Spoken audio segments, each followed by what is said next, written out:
Good morning everybody. आज भारत के महान हस्ती, एक महान शख्सियत डॉक्टर बी.आर. अम्बेडकर पर चर्चा करेंगे। तो आइए उन पर चर्चा करते हैं।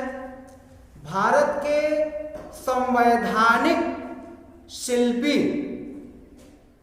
कुशल वक्ता, प्रख्यात शिक्षाविद, प्रख्यात कानूनविद और सिंबल ऑफ नॉलेज के प्रतीक डॉक्टर बी.आर. अम्बेडकर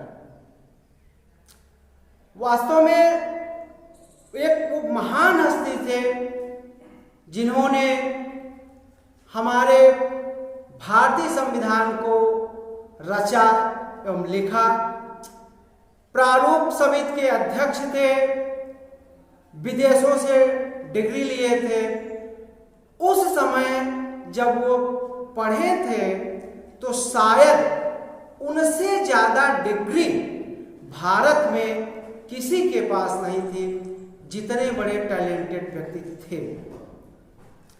और देखा जाए तो उस वहाँ से वो ऊपर गए जो बिल्कुल निचला पायदान था, बहुत ही अस्पृश्यता को झेलते हुए समाज में हे की दृष्टि को देख इतना उनको जलील किया गया था। फिर भी जो है अपने विद्वता के बल पर, अपने शिक्षा के बल पर, ऊंचाइयों के उच्चतम स्तर पर डॉक्टर बी.आर. अम्बेडकर पहुंचे। अब इनके बारे में थोड़ा सा जानते हैं तो इनका जन्म 14 अप्रैल 1891 में हुआ था। 14 अप्रैल 1891 में महू में, यह महू जो है इंदौर के पास पड़ता है। और इस तरीके देखा जाए तो वो मध्य प्रांत में आता था। उस समय आधुनिक मध्य प्रदेश है। और इनके पिताजी रामोजी मालोजी सकपाल, रामोजी मालोजी सकपाल पिताजी सूबेदार थे। सूबेदार के पद पर आर्मी में नौकरी करते थे। माता का नाम भीमाबाई था। और आप महार कुल में जन्मे थे। और उस समय महार कुल को अस्पृश्यता की दृष्टि से देखा जाता था। अनटचेबल लोग, उस समय जो है छुआछूत की भावना बहुत प्रबल थी। आप का विवाह 1906 में रमाबाई के साथ हुआ था। आपकी उम्र उस समय 15 वर्ष थी और रमाबाई 9 वर्ष की थी। आप अपने माता पिता के 14वीं संतान थे। और जब आपका जन्म हुआ था तब आपके परिवार वाले महू में रहते थे, वहीं पिताजी नौकरी करते थे। उसके बाद पिताजी का ट्रांसफर सतारा में हो गया और वहाँ पर पूरे परिवार सहित चले गए। और एलिफेंस्टन स्कूल जो है वो पढ़ता है महाराष्ट्र, मुंबई में। वहाँ पर प्रारंभिक शिक्षा के लिए गए और ये पहले ऐसे छात्र थे जहाँ पर ये पढ़ाई करने गए।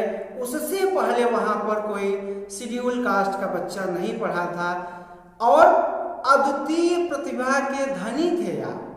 जब आप वहाँ पढ़ने लगे तो इतना ज़्यादा भेदभाव होता था कि पानी पिलाने के लिए आपको ऊंचाई से कोई दूसरा व्यक्ति पानी पिलाता था, नीचे झुक करके हाथ से पानी पीते थे।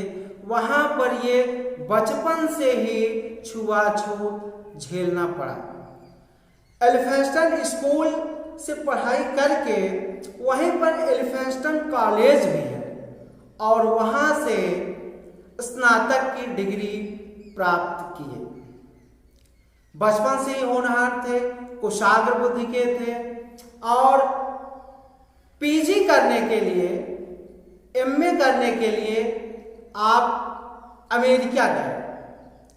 और उस समय ऐसा नहीं था कि बहुत बड़ा संपन्न परिवार था, ऐसा नहीं था।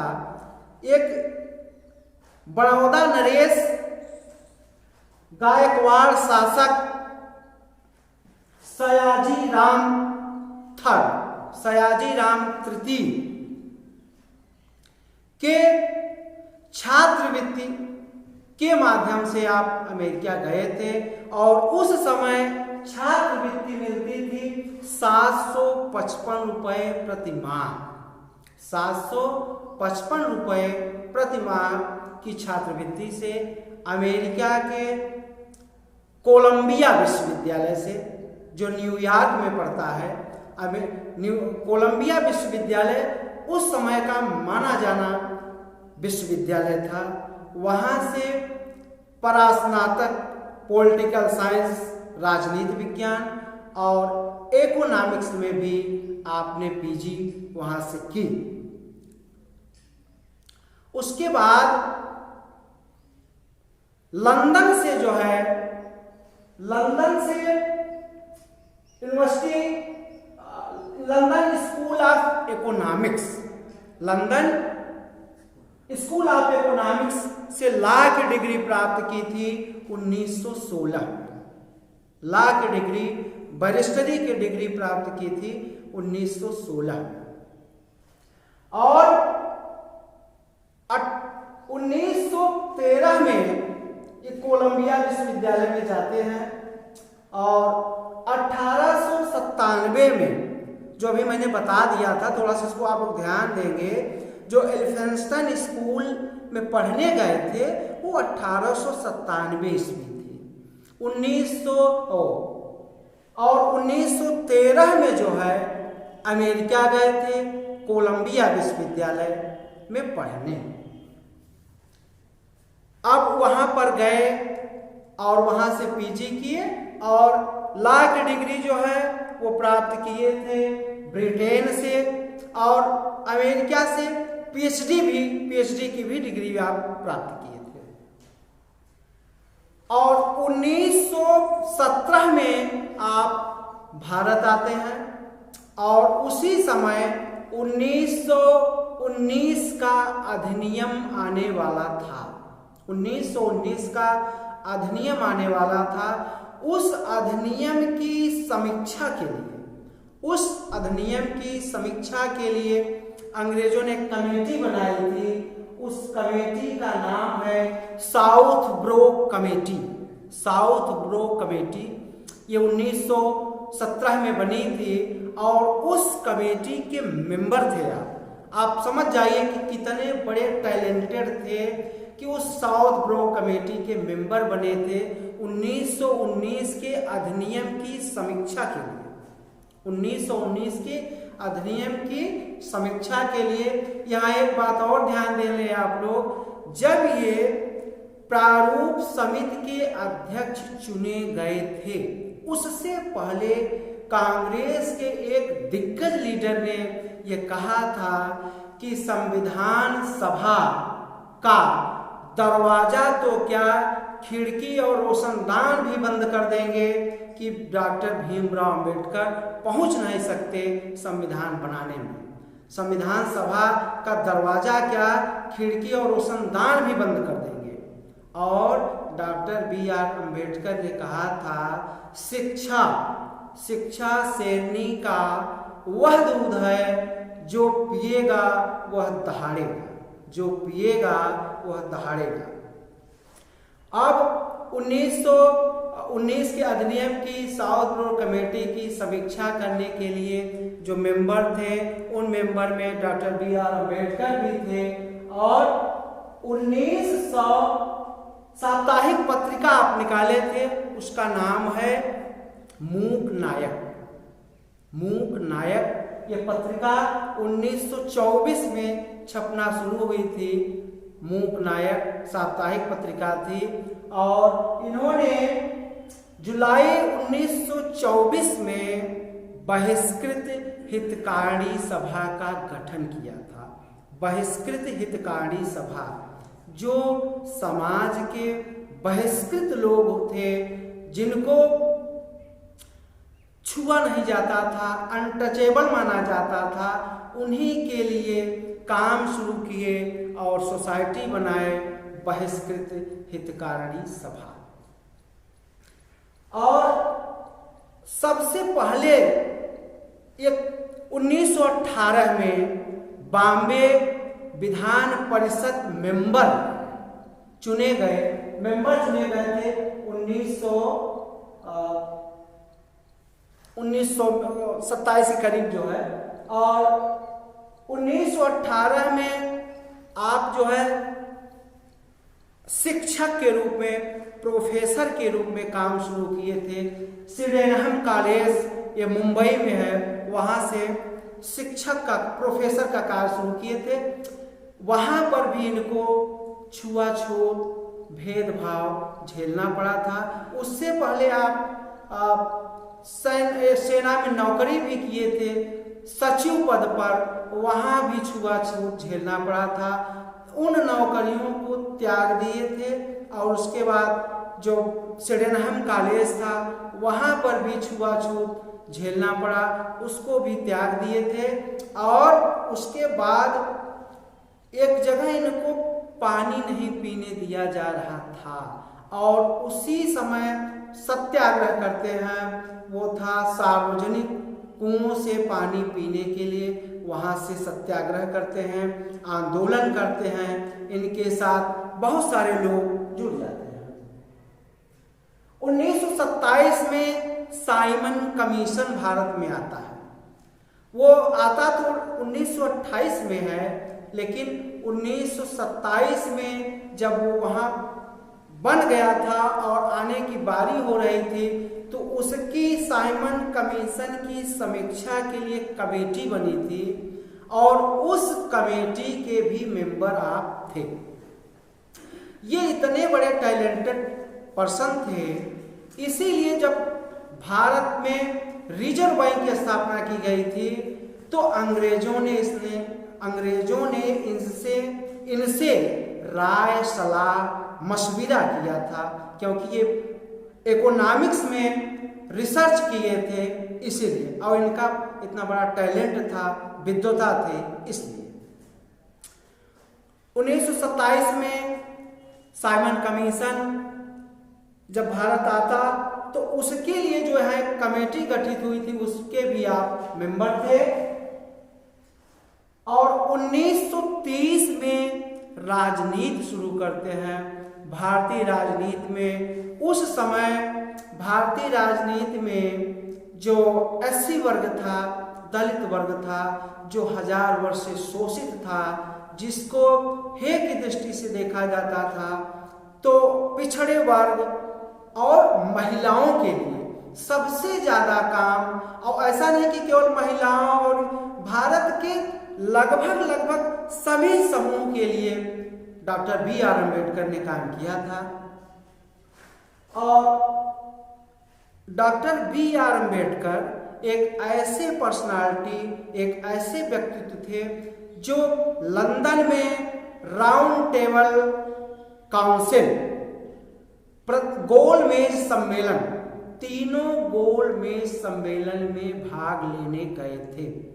प्रथम गोलमेज सम्मेलन में आपके भाषण से, जब वहाँ पर आपने भाषण दिया तो ब्रिटेन के बहुत सारे लोग प्रभावित हुए थे, ब्रिटेन के प्रधानमंत्री। और जब दूसरा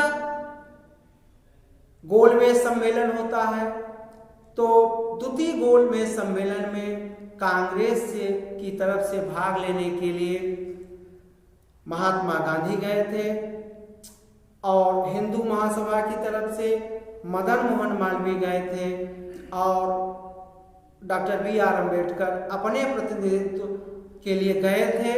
और जब इनका भाषण हुआ तो रेमजे मैकडोनाल्ड जो समय के पीएम थे ब्रिटेन के, बहुत प्रभावित हुए इनके विचारों को सुन करके। और जब द्वितीय गोलमेज सम्मेलन हुआ और वह गोलमेज सम्मेलन भी असफल रहा और भारत आते हैं, उस समय सविनय अवज्ञा आंदोलन गांधी जी का चल रहा था और उनको गिरफ्तार कर लिया गया था।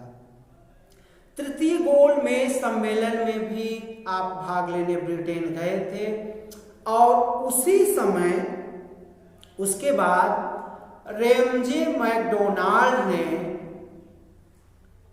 इनके दलित वर्ग के लिए एक अलग से जो है सीटें निर्धारित की थी और उसका नाम था सांप्रदायिक पंचायत। उसका नाम था सांप्रदायिक पंचायत कम्युनल अवार्ड। अब देखिए आप, इसको तो सांप्रदायिक अवार्ड कम्युनल अवार्ड कहा गया, जबकि 1909 के अधिनियम से मुस्लिमों को आरक्षण दे दिया गया था।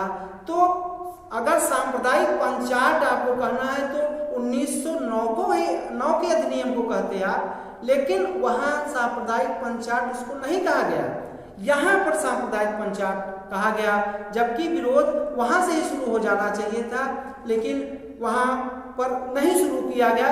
और देखा जाए तो सबसे पहले अगर आरक्षण की जरूरत थी तो उनको जो ज्यादा शोषित थे उनको जरूरत थी, लेकिन फिर भी ठीक है।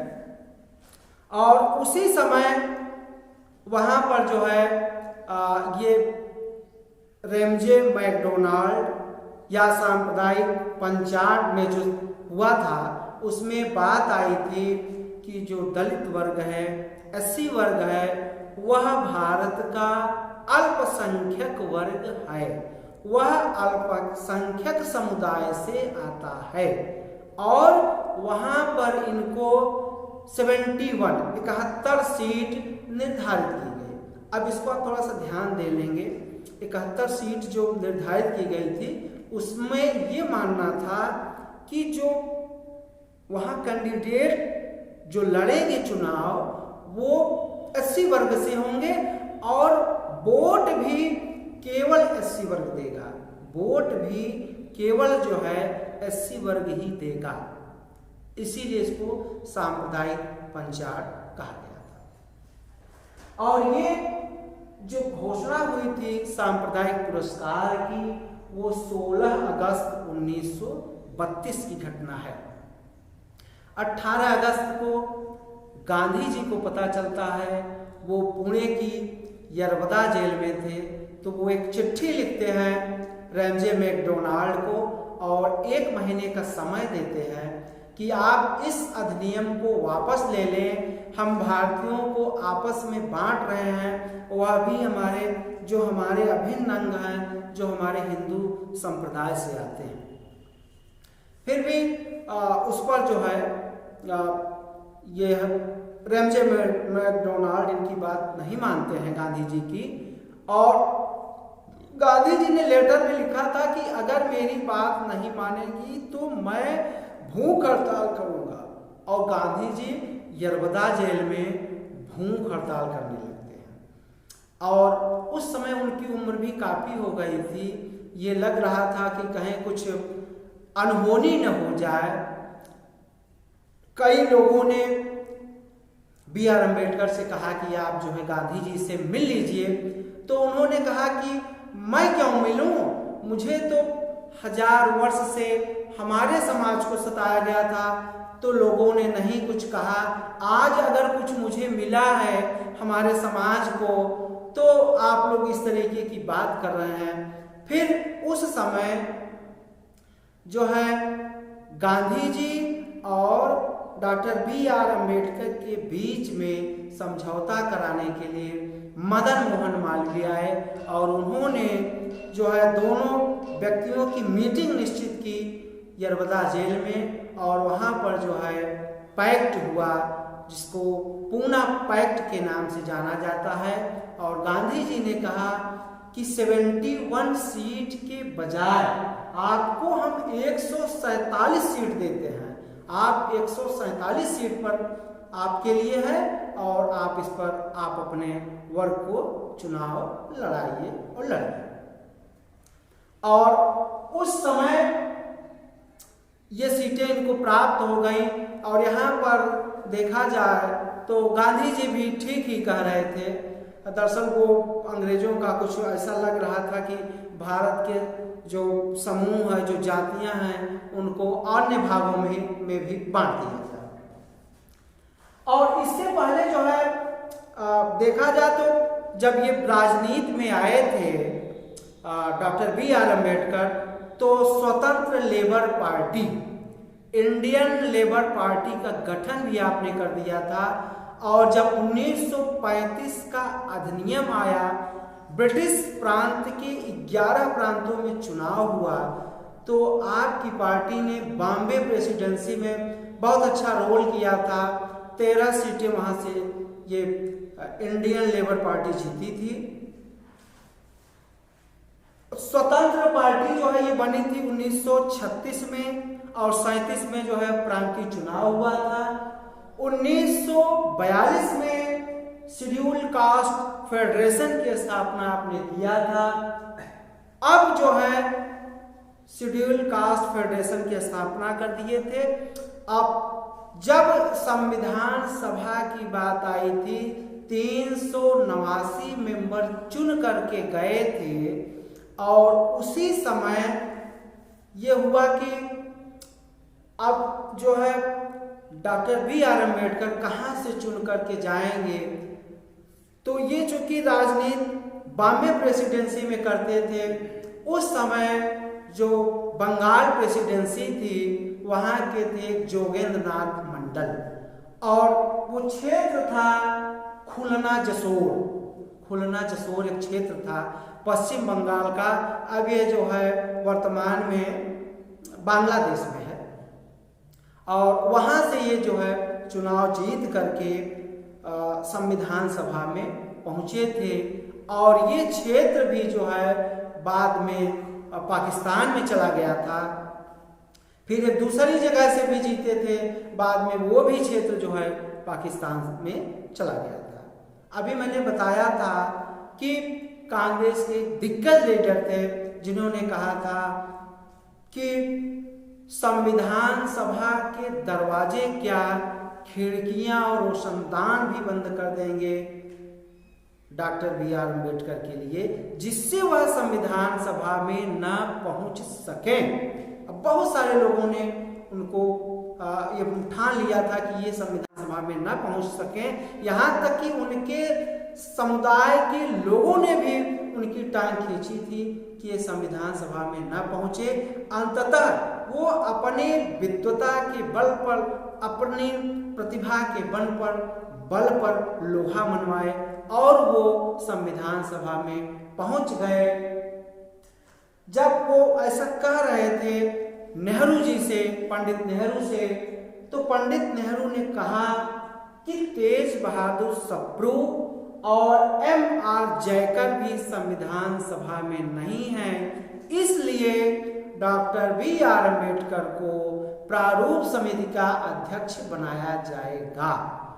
और इसलिए नहीं बनाया जाएगा कि वो बहुत विद्वान हैं, इसलिए भी बनाया जाएगा क्योंकि वो वहां से फाइट करके आए हैं जहां से अन्य आदमी का पहुंचना असंभव होगा। इसलिए प्रारूप समिति का अध्यक्ष डॉक्टर बी.आर. अम्बेडकर बनेंगे और वो प्रारूप समिति के अध्यक्ष बने। भारत को एक ऐसा संविधान दिए जो कि आज 70 सालों से वो प्रजातंत्र पर चल रहा है। जबकि वहीं आप जो पड़ोसी देश हैं पाकिस्तान को देख लीजिए, वहाँ पर डेमोक्रेसी जरूर है, कई बार तख्ता पलट हुआ, अध्यक्षीय शासन प्रणाली श्रीलंका में भी है, वहाँ पर भी कई उठापटक हुआ। नेपाल में राजशाही अब समाप्त हुई है, भूटान में राजशाही चल रही है, बांग्लादेश में प्रजातंत्र डगमगा रहा है। आज इतना ही, धन्यवाद। आप लोग इसका स्क्रीनशॉट ले लेंगे और कंपटीशन की दृष्टि से यह चैप्टर बहुत ही इम्पॉर्टेंट है, चाहे टीजीटी हो, पीजीटी हो, एसएससी हो या सिविल सेवा हो। धन्यवाद।